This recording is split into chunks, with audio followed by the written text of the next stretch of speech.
Molweni, ndanamkela kuMamgobhozi TV. Guys, ndizokwenza i-review ye-show ebizwa I Blew It. Ubuyilo I Blew It for season 7. Sebeku episode 2 ngoku. Idlala every Sundays at 7:30 on Mzansi Magic, the STV channel 161 now. Kweli ke ibali sana, libali lentombazana ebizwa ngoThulisile Thobile Mthembu waseMtuba. Ukhulele eMtuba, waswelekela ngutatakhe ena 2 years caba, waswelekela nangumamakhe ena 9 years. Then umakhulu ke behlala naye akakwazi ukuqhubeka ahlale naye, so wamsa kumamncane wakhe obeseThekwini, I think kwaMashu. Fika kwakumamncane ufike na 9 years, umamncane unabo nabanye abantwana bakhe, but uthi ebemphethe nje ngabanye abantwana bakhe, hleli kakuhle kakhulu and engathi unochatha pha kuye ukubone. Then wafunda ke wapasa no grade 12. Emveni kobe pase grade 12 wadibana neetshomi zakhe, wafumana umsebenzi ke wasebenza as a cashier, but uthi yena wayefuna ufundela uba yi-social worker, but ngenxa yoba kwangekho mali akakwazi. Hayi ke waphangela ke uthi kwaShoprite as a cashier.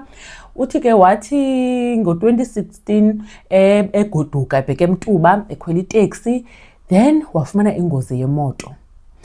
Wonzakala kakhulu ke apha ebusweni bakhe, and then wolala esibhedlele. Uthi amehlo zangakwazi kwawavula inoba for 2 weeks, ephuke nemihlathi, like erongo nyani. Waphuma ke esibhedlele, nangoku sephumile esibhedlele wayegabha negazi, itshomi zakhe zikhona ke ziyabalisa bayo wayengekho right, eneentlungu eqaqanjelwa nazintloko, but then ke waphela noko ebangcono. Uthi wathi ngenye imini ke ebusy ephethe evelothe nge-airtime my friend, stay 4 years ngoku after the accident, kwangena i-SMS imali kaRaf. Buzani uba yimalini? 6.2 million kaRaf yangena kuye.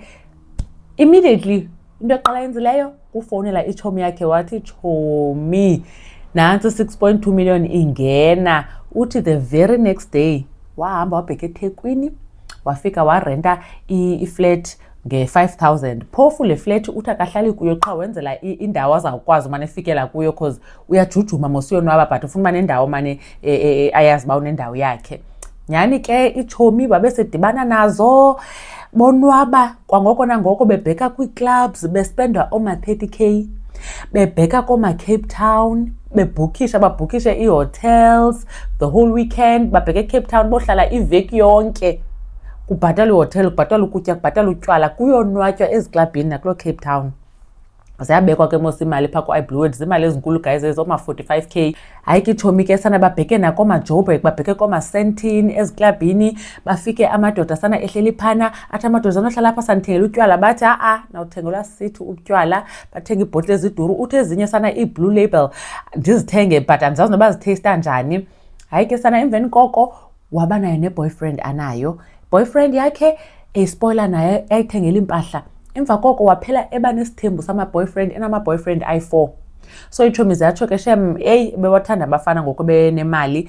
Then lama-boyfriend ayi-4 onke ke sana uthi waphatha ngofanayo, wathengela impahla, wenza eyokugqibela, wakhela i-boyfriend yakhe yokuqala kowabo nge-600k. And then ke ngoku le yesibini caba yayomintroducer kowabo, waqomba hayi man mandimakhele, wamakhela yena nge-400k u-3 bedrooms. Le yokuqala uyakhele u-5 bedroom, lo we-600k. And then nabanye ke wabakhela o-3 bedroom nge-400k. Wathenga nemoto, 4 cars, i-Range Rover I think yayi-345,000, kukho nePolo zoma-90k, kukho neFord Focus zoma-200,000, kukho neRaptor, iRaptor nezoma yayi-400,000, but zonke ziyabhalwa. But ke ngoku ezi moto ziqhutywa nangabanye abantu, animva yena eqhuba. Umntu xeboleka imoto amnike ayethe, ama-boyfriend ahamba ngeemoto zakhe. Akho nto ithethisayo ngefemeli yakhe, andithi kaloku unomamncane lo wemkhulisile. And sazi uba the very next day wabheka eDurban wobhukisha iflat. Iitshomi zakhe zithi sana bezihamba naye azithengele iimpahla zonke. Then kwakho enye ifriend yakhe caba ene-birthday, wahamba ke nayo neetshomi zakhe zonke, babheka eCape Town, babhukha ihotel for the whole weekend, and bayibhukisha bayifuna kubo ne-swimming pool isetyenziswe ngabo qha. I think they spent bathi close to 250k or 300k kuloo birthday ye-friend. catering, ubutywala, i-room, they booked 5 rooms phaa kuloo hotel. Iitshomi zabomba hayi sana like umntu xa xakekile uyathetha naye amnike imali. Ikhona enye ifriend yakhe etshoyo uba inoba yena waspenda close to 100k like emalini yakhe itshomi yakhe, nabanye ke ukeki ukutya nantoni uboleka imali, then khona nokuthenga impahla, zonke ezo zinto. Uthi futhi utshomi engasijongi neslip uba into yimalini, espenda nje. Bathi beseKapa ke ngoku bephumile, it's a year and a half ngoku besenza lo mjujumo. Enye ifriend yayisenza imatric, wade umama wakhe wathetha naye wathi intombazana kwafuneka ujonge into eyi-1, it's either ujonga le mali okanye isikolo. Uthi wathi umama esatsho yangene SMS yathi hey sibheke eJoburg uyeza na. Undiqoba yo anokwazi uphoswa sana. So anana noba wayigqiba na imatric lo tshomi wakhe. Uthi bathi behleli ke ngoku xa bese-Cape Town ezawubhatala ibill ye-35k ayakwazi ubhataleka because ke ngoku imali xa basekushiyeke i-20,000 from i-6.2 million engene ebhenki kuye.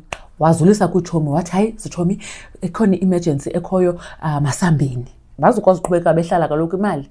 Bahamba ke hey waboma kunzima, wayithengisa i-Range Rover, wayithenga 345k I think, wayithengisa nge-85k. Ezinye imoto kuthiwa ke bezitshayisa notshayisa, phofu imoto uthi ngokwezithenga wazibhalisa ngama-boyfriend. Iimpahla zakhe uthi sezithengisa ngoku emanefaka koWhatsApp ahide ii-friends zingaboni, uthengisa iimpahla zakhe. Impahla ke phofu ekuthiwa impahla ebeyinxiba kayi-1 angaphinde ayiphinde, impahla buyiphindile inelakha loo mpahla leyo.